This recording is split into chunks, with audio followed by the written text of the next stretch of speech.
Okay, welcome to the Don Cherry Grapevine podcast. And Dad, you had an interesting week, and you were fighting kind of a battle around your house. And I won. Now, let me just tell you the story. For the people down in the States, we have squirrels here. We have black squirrels, we have gray squirrels, and we have also red squirrels. And the red squirrel is a little wee rat. I call them rats of the, and my brother, Richard, who is a birder, by the way, calls them rats of the forest. And let me tell you about this. First of all, squirrel proof that I had, squirrel proof. It was one of the. Cindy, you described that one for me. It's a squirrel proof bird feeder, and it's really well built. They're expensive, and they do the job. 99.9% they do the job, and they have a ring around them so that when the squirrel goes on, it's with tension. It shuts down the holes where the food is at. Yeah, that's it. So that's the theory. And underneath it, there's a wing nut. And you can... Well, I went and got a wing. What happened? No, you can adjust. This is the important part. You can adjust the tension on how big a bird's or how the weight is for the thing to come down to close the holes where the bird food. And I had that, and I had it down right to the thing. And in fact, I wanted to beat this guy so much. It was two of them. One really, really good looking one, and they call them red squirrels, and they're small. What'd you call him, Tim? The Brian Marchment of the squirrel world. So kind of mean, very smart, very good, mean. They're mean. Sleek. and they're not afraid of anything. Anyhow, this guy, and he could have ate down before. He was going to beat me, and he jumped up, and he could jump to almost fly. He jumped on the bird feeder, and he was up and down, bang, and he couldn't reach it. And he hit it around so much, and I had glued the little nut underneath there. He knocked, and I come out the next day, and it's pouring rain, and there's the thing all lying all. So he broke it. He broke it. So now it was a favor because now all the birds and all the other squirrels can come. He's a mean little bugger. He wouldn't let anybody need it. Oh no, okay. No, and he stood guard. He is the rats of the forest. Anyhow, he's tough. Bobby Schmatz of the squirrels. Mm-hmm. So I said, no, you're not beating me. So I'm in the rain, fixing it all up, and I went and got a wing nut, and I cross-threaded it. Now, when you cross-thread something, you can't get, when you cross-thread it, you're not getting through. So I sat there all day yesterday, and you think he quit? He was up and down, and I come out, and I looked at it, and I had beat him. So far, I have beat the squirrel. I'll tell you next week. If you might get a rock. But and I don't know down the States whether they have red squirrels or not. I don't remember any of them. Well, like we lived right on a forest in North Andover, Massachusetts, and there was just the gray squirrels. That's all I saw. I don't remember seeing a red squirrel. No, I don't. But anyhow. But in all fairness, Dad, people say, why would you be so mean to a squirrel? There's plenty of food down below that they could eat off the sea. And it's funny that you're right, Cindy. And what it really is funny is to see the big squirrels get on it, to try to, and it goes down. But he was smart enough. He was smart enough to know that his weight was just on the verge. But I beat him, and I am so happy today that I beat this red squirrel. So far, I'll tell you next week if it lasts. Okay. I guess one of the things we can talk about that happened in hockey this week was the CHL settled a lawsuit. What is it, $30 million? $30 million lawsuit that they settled against some current and former players who said that they felt that they were employees of the team and not student athletes. They felt like it. They felt that they were employees and that they should have got minimum wage for practicing. That is so... I read in Steve Simmons' column today that, and I talked to I won't mention his name, but he said that the lawyer or somebody made $10 million. Well, the one thing too that I was $10 million reading it. Somebody funded that lawsuit. Oh, yeah. And they said it went to the lawyers and the funders. So somebody funded the lawsuit. In other words, had to put money up to get the players. How many? 4,000 of them. I don't remember how many. They said it was for I guess some number that high. So they said No, you describe that. Well, you mean funded? Do you mean that they paid for the lawyers? Somebody paid for the lawyer. Like the lawyer's not going to do it on Right, yeah, pro bono, He's yeah. not going to do it pro bono. Right. So somebody had to pay the funding the lawyers. Had to pay the lawyers, so there was a lot of money behind who was the lawsuit. paying the lawyers. The lawsuit, and they never said who it was, which would be interesting to find out. Do you think they get their money back plus a little bit of the cut? I don't know. Who knows, right? But tell us about, I know for a fact, because I was an owner, and I know that nobody makes money. Well, maybe about 3 guys in the OHL, maybe 3 teams. 3 at top. It would be Kitchener probably, London, and I don't know who the other guy. Hitmen, they're pretty popular. Who? The Hitmen, Calgary. Yeah, maybe. No, that's out west. OHL we're talking about. The I don't OHL. know, maybe Windsor. Oh, this lawsuit was only OHL, wasn't the CHL. No, it was CHL. This is the whole, they were just saying how many teams in the OHL. Oh, make money. Make money. And I know, like you have the same sticks. I remember Patrick O'Sullivan's dad went and got 3 sticks. It cost $1,200. $1,200 for 3 sticks. He just went and got them, and you pay for them. And that's it. And you have to have the same skates, the same equipment as National Hockey League. You don't make any money. No. They're in it because they love the game. Yeah, and like I'll tell you the thing that bothers me about this lawsuit is that there's no surprises going into the OHL or the CHL or Western League or Quebec League. Everybody knows what's going on. The parents know. The parents know. The And the kids. agents- Well, I played junior hockey, so I know, yeah. The kids know, the parents know, everybody probably has an agent or a representative. Yeah. They all know what the Absolutely. score is. This is what you're going to do. This is what you're going to get. If you're going to get a per diem or a stipend, we're going to pay for your room and board. We're going to pay for your equipment. We got your insurance. You're going to get this right up front. They know what they're getting in their education package. If you don't want that and you think, no, I should get paid, then go to play junior B somewhere, or go play provincial junior A, or try to go down in the States in NCAA. Now I'm with the CHL. I won't, so we're not allowed to talk bad about the NCAA. Why not? I'll talk bad. I know a lot of guys that went down there and they said they had full scholarship, and they get down there and they get started. Well, no, we're only giving you half. Yeah. Half scholarship. And then the parents have to foot the rest of the bill. You know somebody that. Well, I know someone that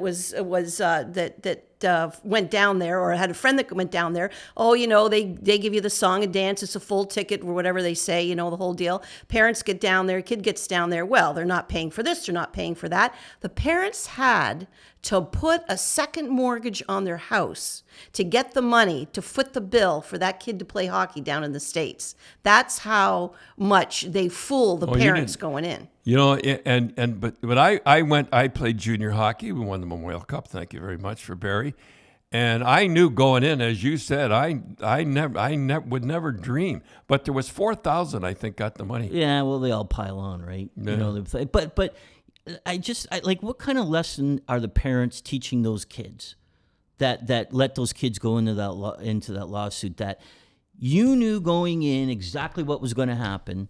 You didn't make the National Hockey League, so you know what? As you say, they took the milk and honey of the CHL. They got the education packages.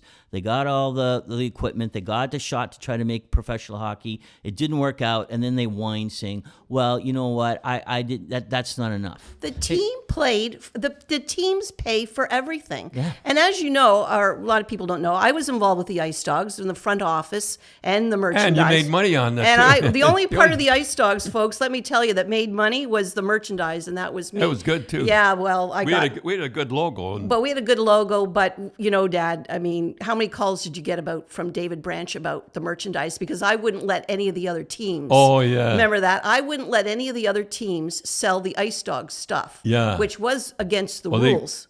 It was against the rules. It was against the rules, and they said, well, they were supposed to. Well, everybody wanted our. Everyone wanted our stuff. Who cares? I wouldn't want Kitchener stuff in our pro shop, but they all seemed to want the Ice Dogs. But that's. We had a dog, a cyber dog. Yeah, we had a great logo. Now the and logo they changed today. it, and they got a goofball. Well, now it looks like Mighty Mouse logo. Yeah, it's but sad. they think it's looking. But nice. anyway, I'll just tell you though. I remember getting the invoice.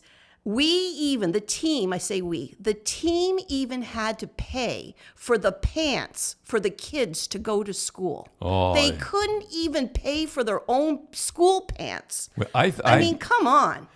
When I finally I had to bring a Russian over, and when the Russians come over, it was unbelievable. They had no sticks, they had no skates, and they had a T-shirt, and we had to buy them suit. And the other kids are thinking, but we had to because they had no clothes. They come over here.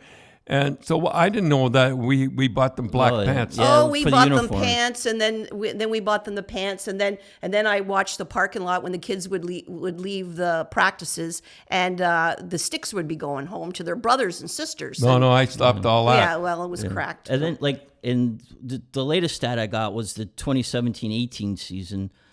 The CHL put almost $8 million worth of scholarships.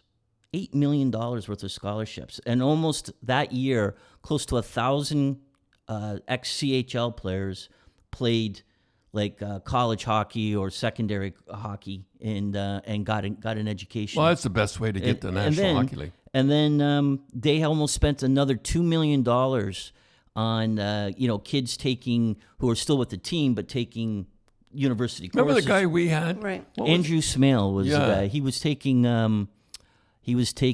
pre-med courses. Yeah. So the team paid for those courses while he was playing. While I was playing. Yeah. Any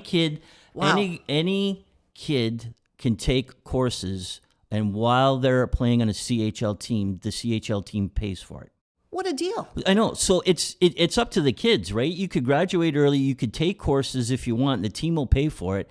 It's up to the kids. And, these kids, the 400 kids that got in there, they were, No, I think there was 4,000. 4,000, whatever it They'll only was. get a couple grand. So they don't take advantage of it.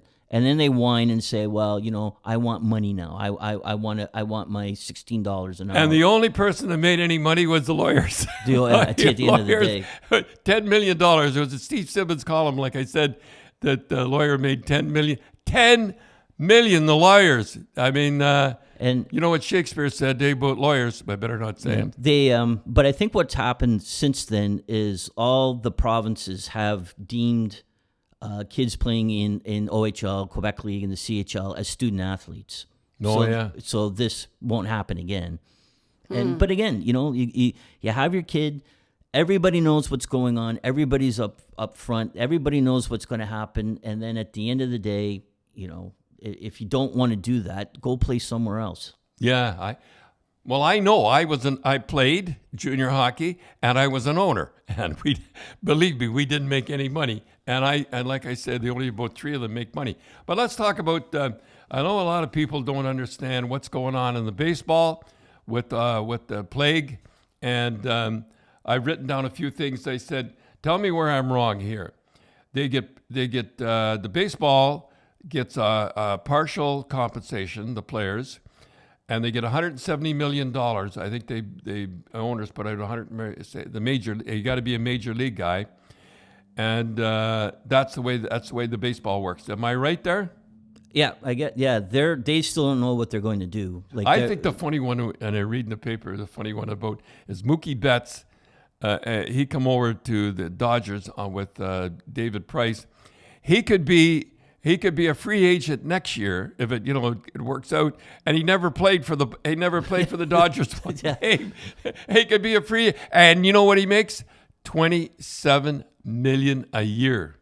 Yeah, so they'll get some of that money, right? Yeah, they'll get. Well, they won't get much. And I guess the NHL guys, they guess they're missing all but one paycheck. Yeah, I like the part where it says Mitch Marner, they get 13 paychecks, if I remember back in the old days, and he gets $1.2 million. $1.2 million per paycheck. Per paycheck. But everybody says $1.2 million. Oh yeah, but think about it.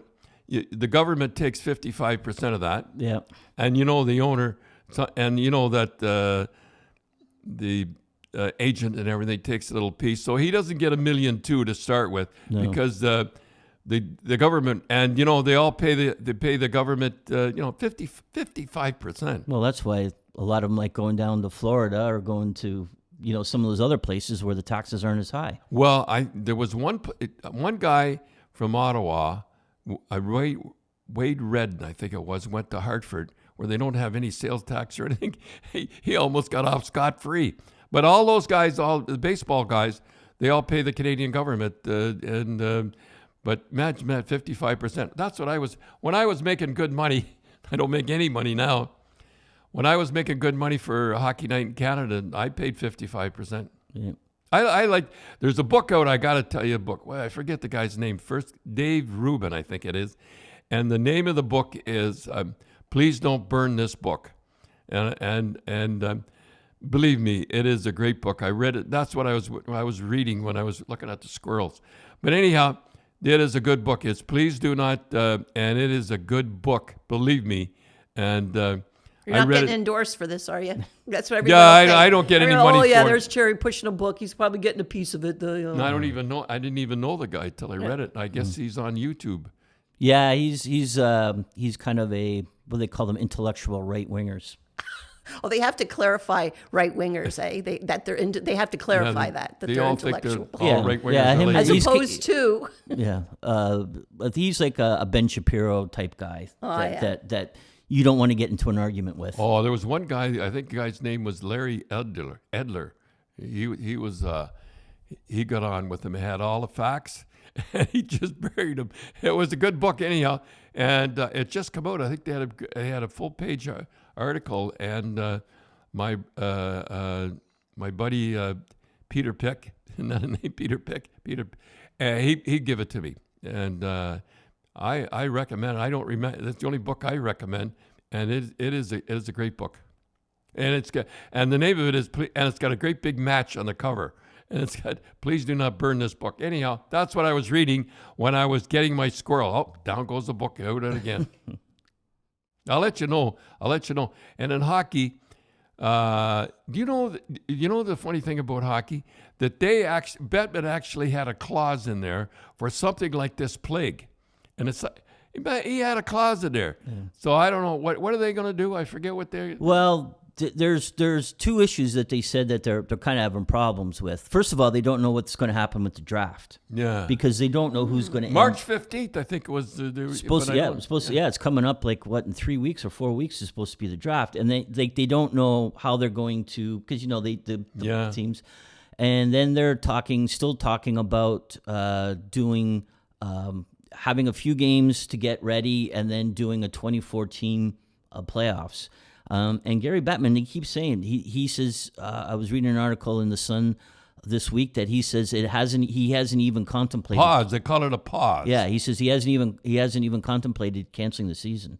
You know why? Because the owners that's where they make the money, is in the playoffs. And the absolute greatest thing for a owner, maybe they won't say it, but it's true, is for a guy to go right to the end all the time, and then you don't have to give them big bonuses or anything, pay them bonuses or get a raises if they win the Stanley Cup. Go to the finals all the time and get beat in the finals, and that's what I did for Boston. Nobody's beaten that team. No. But anyhow, that's what I did. We used to go to the finals all the time and run into Montreal, and that's perfect for Boston because you don't have to pay them. They win the Stanley Cup, you got to give them bonuses and all stuff like that.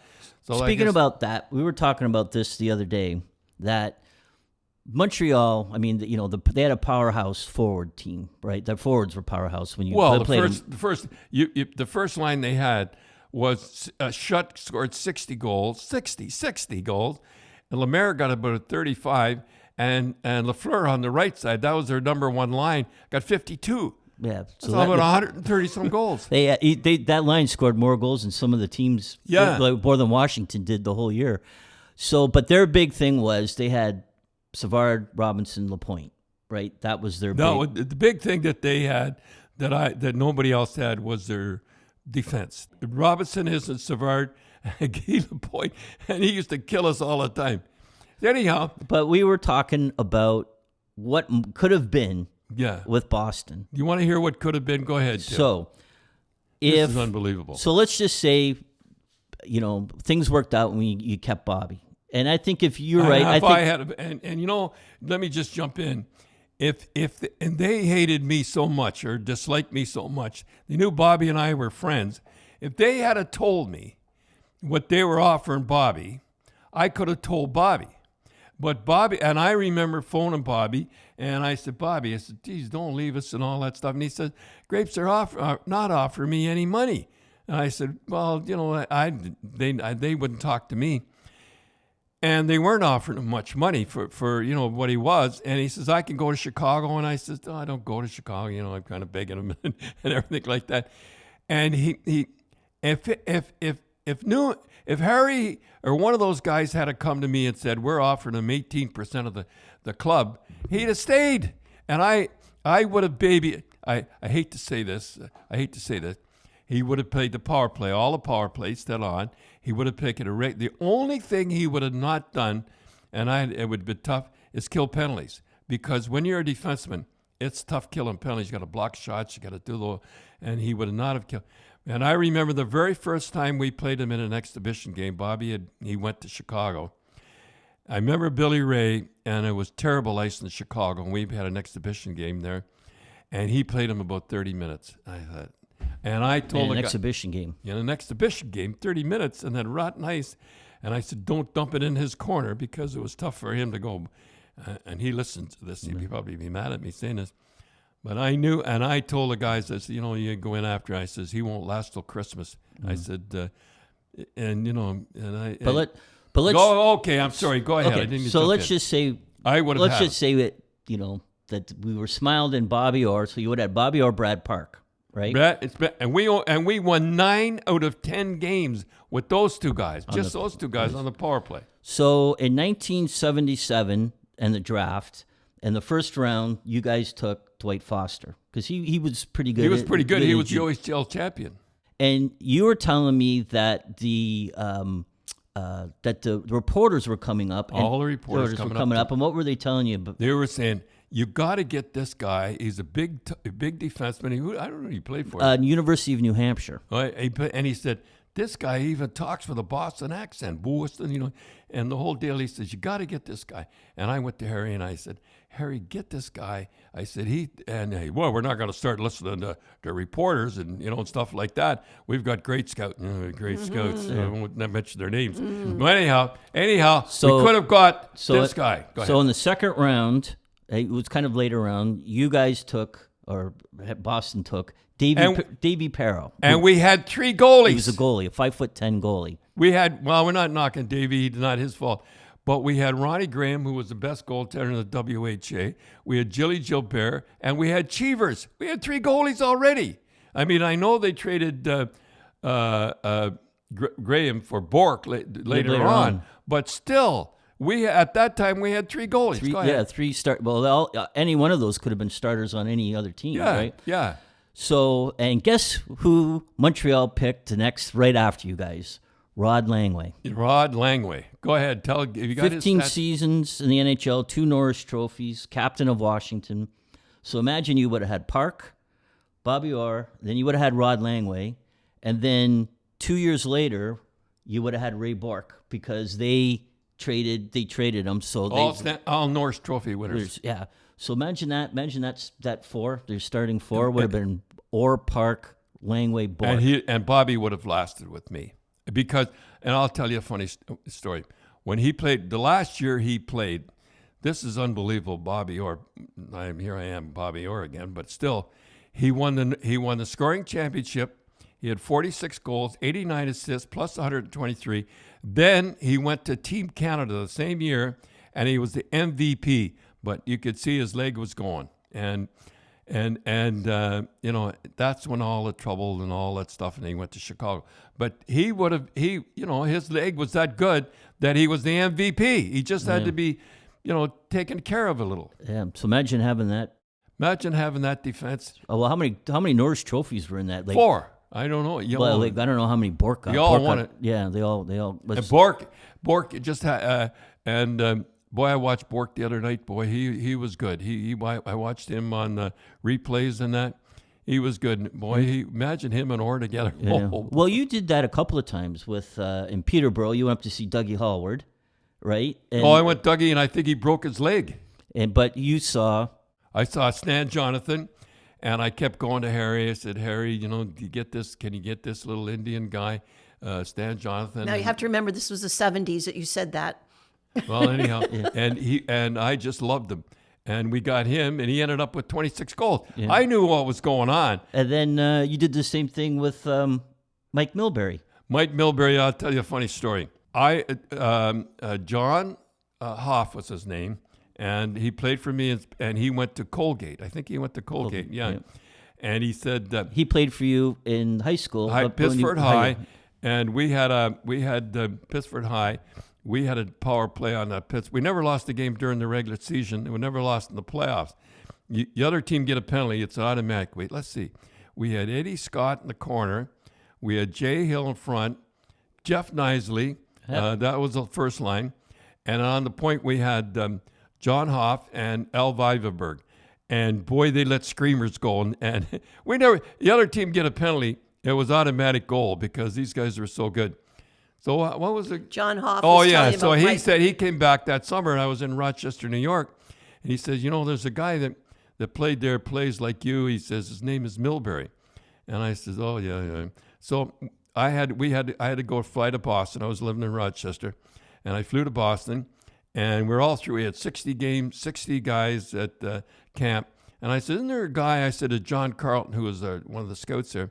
Isn't there a guy around here called Mulberry or something? He said, no, I don't. I can't. And he's, oh, you mean a guy named Milbury? I said, yeah. I said, well, put him on too.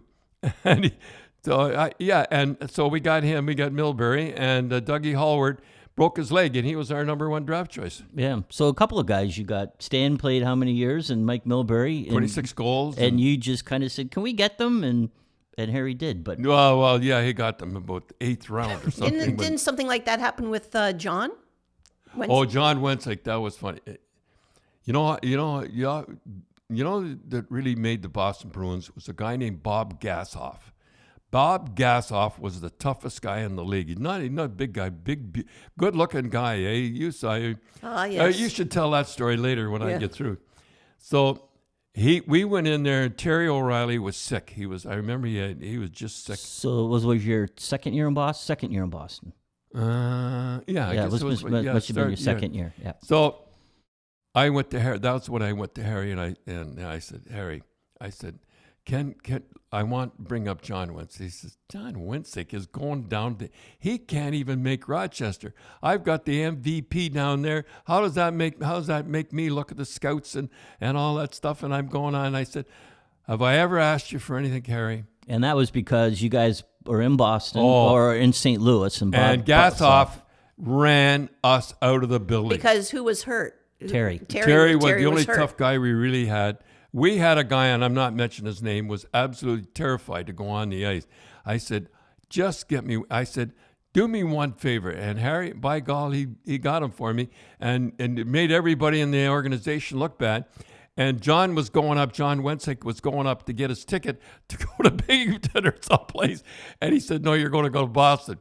And in fact, I used to talk about Wensick so much the first year. They give us a little Yorkie dog with Mr. Wensick on it. Remember that? Oh, yes, I remember, yes. Yeah. For the party. So anyhow, I got Wensick, and he got 26 goals. And was he tough? Yeah. Well, Bob Gassoff, he was, should we tell that story about? Yeah, Cindy, you tell that story about... when we went down to, where were we? We were in Pittsburgh. Pittsburgh or Pittsburgh. Buffalo. Anyway... What happened was that Mom and I, we never sit. Mom and I. We always sat up way up high. We sat up high. We have our perfect seats, 3 rows above the glass, on the curve, opposite the bench. We have it all down pat. Well, somehow we went to this game, and the PR guy thought he was doing us a favor by putting us right along the ice, which, we're not too thrilled about. Well, actually, let me just go along. Let me jump in. The reason we went down is that John Wensick was a rookie, right? And he was fighting Bob Kelly. And I knew that goofball coach for Pittsburgh would put Kelly out there against Winsick all the time. Because they were and and I saw it. I think we had breakfast or something. We had a breakfast. We had a breakfast, and at the same hotel that all the players were staying with. And I believe John was sitting with us, and Bob came over, and he. Oh, I don't remember that. And yeah, and he said, "This is John, and he's my boy now. I can remember it." It's just like you when you. That's right, and so yeah. Sure enough, the guy put him out, but Kelly took it easy on him. Never. He did. They were pushing and shoving at the face-off and everything. But anyway, when Mom and I are sitting down there, like saying, "What are we doing down here?" So all of a sudden, right in front of us, a guy named Durbano Steve, bald-headed guy. Remember, they don't wear wear helmets in those days, so you get to see them up close. He had a Fu Manchu. Yeah, he looked like the devil. He really did look like the devil. He was a big devil. He was an evil-looking man. Yeah, he was. Compared to Bob Gassoff, blonde, blue-eyed, golden boy. It looked like Gabriel versus the devil. It was. And they start fighting right in front of Mom and I. Like literally 4 feet in front of you. 4 feet. Then Durbano smashes his nose and all this stuff. Then gets his hair and starts smashing his beautiful head blonde hair too against the glass right in front of blood Mom was all over the place. Oh, and then it goes anyhow, down. I'm going to jump in here. Yeah. So we were going to. I never go to dinner, but I thought it'd be nice to have you and go to dinner. Like it was so. I remember you saying, "No, I got a headache," and Mom says, "No, I've got a headache." I said, "Gee, that's kind of funny." Rose always used to go for dinner all the time. If you mentioned dinner, she'd always go. So I said, "That's kind of funny," and I never figured it out. You people, it's okay when I used to fight and get cut bad, sitting up way up high. That's right. No, oh well, they used to make fun of me all smashed up and everything. But when you were down in the trenches and you saw the blood and everything, it was a little different, right? It really was different. And you got to be up close to it and everything and to see it happening. And the contrast between Durbano and Gassoff, I mean, was an angel. Really, it was awful. But, that was, we just didn't realize Yeah, I used to sit so high, he didn't mind me getting cut. Yeah. In fact, he used to make fun of me when I... Well, I remember, Mom, we remember that fight you had with Hextall, Dennis Hextall in Rochester. He give me a beauty. And oh, my goodness. And we've told this story, but I remember, Mom, right after the game, we were still in the War Memorial, and we're looking at your eye, and it's all oozing, and it's cut. Still dripping. It's still... And Mom said in front of Tim and I didn't think a fist could do that much damage. And then we all laughed. Yeah, and everybody laughed. A little different when you're down in the trenches. It was reality. We was talking about drafts, Dad, that the Bruins had. There was one draft that was kind of one of the strangest drafts that we had was in the NHL was in the 1980 draft. Yeah, it was Davey Wickenheiser. I remember hearing about him. He was 6'2", 200 pounds. He had a great year. I forget how many points he had out west. He had, get this. This is what kind of year he had. He had 89 goals and 170 points in 70 games. And Irving Grundman. Remember? Well, Irving Grundman was the GM. Can I just jump in for a second? Yeah. So what happened was, it was Colorado and Winnipeg played the last game of the season in the NHL. And Ray Muron had traded Colorado's first-round pick to Montreal. And so for who? For Sean Shanahan. Do you remember him? Oh, yeah. And Ron Andruff. Imagine Ray Muron. So how do you spell that? Yeah. With an O? So you guys we told this kind of story before. We were playing in Winnipeg, and Winnipeg really wanted Dave Babich, who was from Winnipeg. Yeah. And whoever lost got the first pick. And you say Ferguson put his backup goalie in. He put his backup goalie in, hoping he'd lose. And Hardy was in our end doing his usual thing, and we won the game. And Winnipeg won. Or Winnipeg won, excuse me. Winnipeg won the game, and where I was behind the bench looking up, I could see John Ferguson. He ripped the telephone off the wall and threw it up against the wall. But wouldn't the backup goalie, knowing that they were supposed to get sort of mad and say, "I'll show you"? Absolutely. I mean, that's the way goalies think. Well, I get thrown in here with the Wolves. And everybody knew he wanted to live and the backup goalie said, "Yeah, I'll show you." Yeah. And so anyhow. So what happened then? So it ended up Colorado had first pick. which ended up going to Montreal. Yeah. Winnipeg had the second pick overall, and the Chicago Blackhawks had the third pick. Right? Go ahead. Right. So there was three guys who were kind of the top three guys. Top three guys. Was Doug Wickenheiser, right? And he had 170 points. I think it's Davey. Davey Wickenheiser. And he is cousin to Haley Wickenheiser. I was going to ask, yeah. Yeah.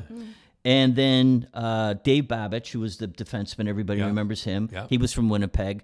And the third guy was Dennis Savard, who played for the Montreal Junior Canadiens. He had a good year, too. He had 181 points and 63 goals. And everybody in Montreal thought it was automatic.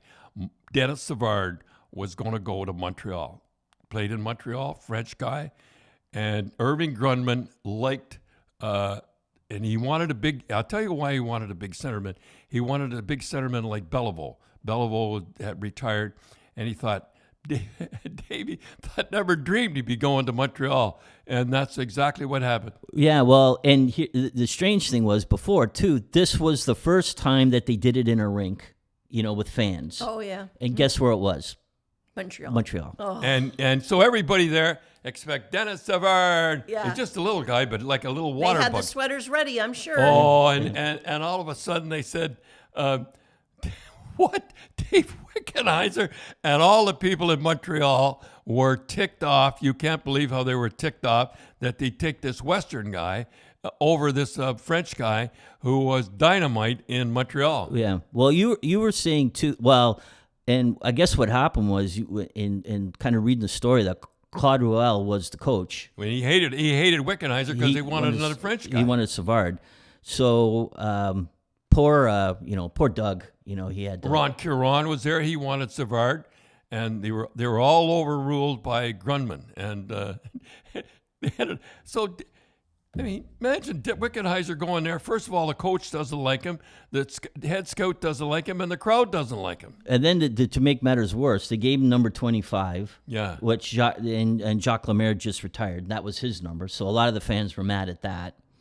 And then the first game, tell us about the first game. No, you tell. So the first game that season, Montreal. This is unbelievable. So what happened then? I'll go back. That Montreal takes Doug Wickenheiser.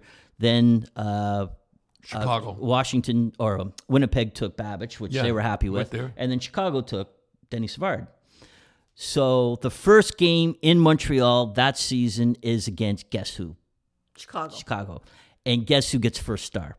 Don't tell 2 me goals. Savard. 2 goals, highlight goals, first star, Dennis Savard. And Claude Ruel was so upset that they took Wickenheiser that he didn't even dress him. Didn't even dress him. Didn't dress him for the game. He was the number 1 draft choice, and he didn't even dress him. How heartbreaking. I mean, this guy. For the kid. But for the kid, he Just thought a he'd young play. kid, they're what, 19, And he goes to 20 years Chicago. old. Nobody liked him.